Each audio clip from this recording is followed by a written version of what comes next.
حضور علیہ السلام سے جب پوچھا گیا کہ حضور سب سے بڑا گناہ کون سا ہے، تو آقا کریم علیہ السلام نے فرمایا کہ سب سے بڑا گناہ یہ ہے کہ ان تجعل للہ ندًا، کہ تو اللہ کے ساتھ کسی کو شریک ٹھہرائے، وہو خالقک، حالانکہ اس نے تجھے پیدا کیا، تجھے تخلیق کیا، اور تو اس کا شریک بنا کے بیٹھ جائے، کہ یہ سب سے بڑا گناہ ہے۔ تو راوی نے عرض کی قلت ثم ایو، حضور پھر اس کے بعد؟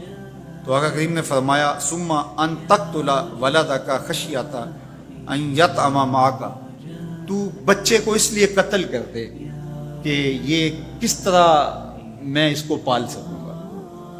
بچے کو ضائع کر دینا، اس کو قتل کر دینا۔ اللہ فرماتا ہے نحن نرزقکم وایاہم، ہم تمہیں بھی رزق دیتے ہیں، ان کو بھی دیں گے۔ تیسری بات حضور نے فرمایا ان تزانی بحلیلۃ جارک، آپ ہمسائے کی بیوی کے ساتھ بدکاری کریں۔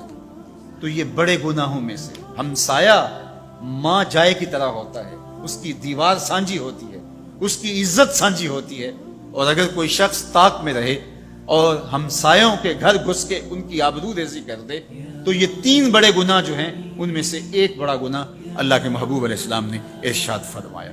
حضرت عبداللہ ابن مسعود رضی اللہ تعالی عنہ سے یہ روایت مروی ہے کہ لا احد اغیر من اللہ عز وجل، اللہ سے زیادہ کوئی غیرت مند نہیں ہے، اللہ سب سے زیادہ غیرت مند ہے، اور اس کی غیرت کا تقاضا یہ ہے وَلِذَالِكَ حَرَّمَ الْفَوَاحِشَ مَا ظَهَرَ مِنْهَا وَمَا بَطَنَ، کہ اس نے بے حیائی کو چاہے وہ پوشیدہ طور پہ کی جائے یا اعلانیہ طور پہ کی جائے، اس کو پسند نہیں کیا، اور اس سے اس نے منع کر دیا، اور لوگوں کو روک دیا، حرام قرار دے دیا، اس لیے کہ وہ خود غیرت مند ہے۔ غیرت مند مالک غیرت کا سبق دیتا ہے اپنی مخلوق کو۔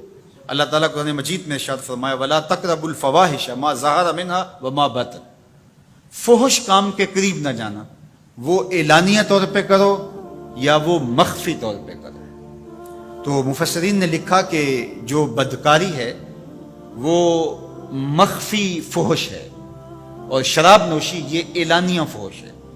شراب نوش جو ہے وہ چھپ نہیں سکتا، بدکار بعض اوقات ایک مدت کے لیے چھپ جاتا ہے، لیکن یہ بات ذہن میں رکھیے کہ جو بدکار ہے وہ دنیا کے اوپر رسوا ضرور ہوتا ہے، اس کے چہرے کا نور چھین لیا جاتا ہے، اور اس کے اوپر مصیبتیں مسلط کر دی جاتی ہیں، اور اللہ کے قہر و غضب کا شکار ہوتا ہے، اس کی دعائیں قبول نہیں ہوتی، نیک لوگوں کی دعاؤں سے اس کا حصہ نکال لیا جاتا ہے، لیکن بہرحال ایک مدت کے لیے چھپ جاتا ہے۔ لیکن شرابی اپنے جرم کو نہیں چھپا پاتا، تو کہا کہ جو مخفی جرم ہے وہ بدکاری ہے، اور جو ارشاد فرمایا قرآن نے کہ جو ظاہر جرم ہے، اس سے مراد جو ہے وہ الخمر ہے، شراب ہے، اور ہر نشہ دینے والی چیز سے حرام کی حرمت آئی۔ کل مسکر خمر وکل خمر حرام، فرمایا ہر نشہ آور چیز شراب ہے، اور ہر شراب حرام قرار دے دی گئی ہے۔ اب یہاں بھی لوگ دلیلیں لے کے بیٹھ جاتے ہیں، میاں وہ بھی ایک مشروب ہے، اس سے کیا فرق پڑتا ہے؟ میاں جب رب نے کہہ دیا تو بات ختم ہو گئی۔ ایک یہودی کے پاس ایک مسلمان مہمان ٹھہرا، تو اس نے انگور پیش کیے، تو اس نے بڑے شوق سے لیے، تو تھوڑی دیر کے بعد وہ شراب لے آیا۔ اس نے کہا استغفر اللہ، میں مسلمان ہوں، میں شراب نہیں لیتا۔ تو اس نے ہنس کے کہا یہ جو انگور آپ نے کھائے ہیں شراب اسی سے کشید ہوتی ہے۔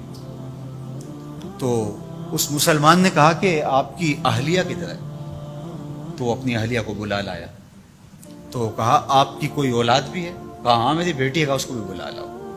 تو اس کو بھی بلا لایا۔ جب دونوں آ کھڑی ہوئی تو کہا کہ یہ حلال ہے تیرے لیے، اور یہ بیٹی اسی کی ہے، اور یہ حلال نہیں ہے۔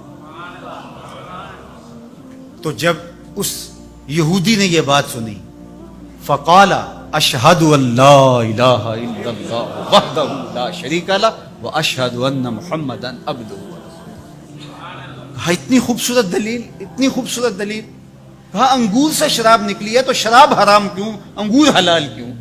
تو کہا مجھے یہ بتاؤ کہ تمہاری بیوی تمہارے لیے حلال ہے، تمہاری بیٹی تمہارے لیے حرام کیوں؟ کہا بات سمجھ میں آ گئی۔ تو میرے رب نے، بعض کا تو اس کی حکمتیں ہمارے علم میں نہیں ہوتی، اور حکمت نہ جاننے کی وجہ سے ہم کہتے ہیں کہ یار یہ بات سمجھ میں نہیں آتی۔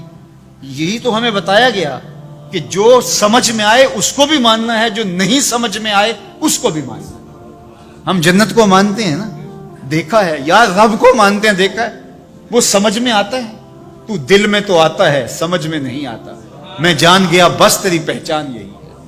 ہم تو سب سے بڑی حقیقت کو بغیر دیکھے مانتے ہیں، بغیر سمجھے مانتے ہیں۔